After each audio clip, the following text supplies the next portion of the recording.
आपल्या वादग्रस्त वक्तव्यामुळे चर्चेत असलेले भाजप नेते आणि आमदार नितेश राणे यांना यंदा मंत्रिपदाचा बहुमान मिळाला आहे। मुख्यमंत्री देवेंद्र फडणवीस यांच्या नेतृत्वातील महायुती राज्य सरकारच्या मंत्रिमंडळाचा विस्तार काल संपन्न झाला।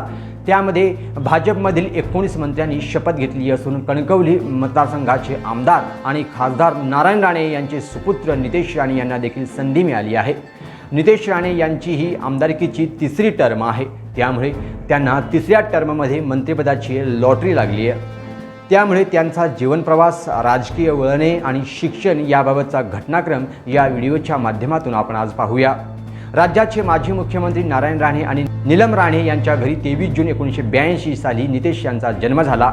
नारायण राणेंचं आयुष्याचं मुंबईत गेल्यामुळे मूळ कोकणचे असलेल्या नितेश राणेंचं बालपण देखील मुंबईतच गेलं।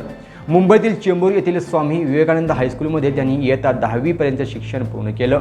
त्यानंतर पदवीधर शिक्षण पूर्ण होताच ते पुढील शिक्षणासाठी लंडनला गेले। आपलं MBA पर्यंत शिक्षण त्यांनी लंडनमध्ये पूर्ण केलं आहे। त्यामुळे फडणवीसांच्या मंत्रिमंडळात फॉरेन रिटर्न मंत्री म्हणून त्यांचा नावलौकिक होऊ शकतो।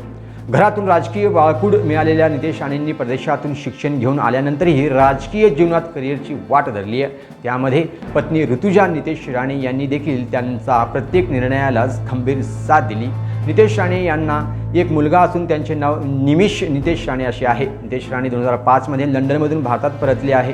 त्यावेळी नारायण राणे हे शिवसेनेत बंड करून बाहेर पडले होते। त्यामुळे वडिलांच्या राजकीय नव्या वाटेला साथ देत राजकीय जीवनातून त्यांनी नव्याने सुरुवात केली। त्यानुसार 2006 साली नारायण राणे यांच्या नेतृत्वात स्वाभिमान संघटनेची स्थापना करण्यात आली।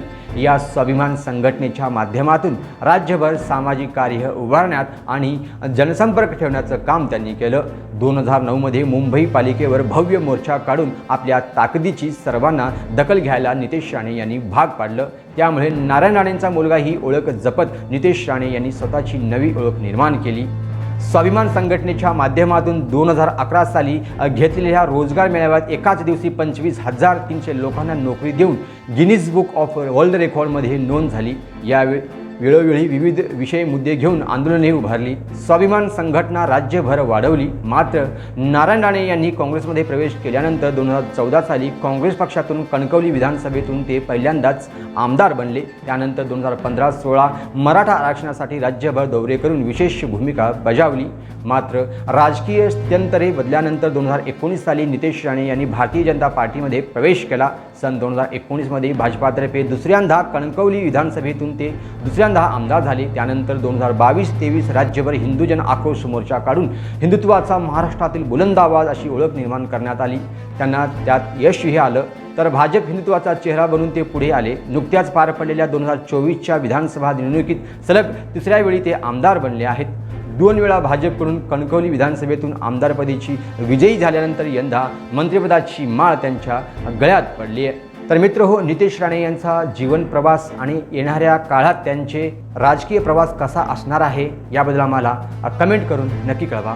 पाहत रहा लोकप्रधान न्यूज सोलापूर।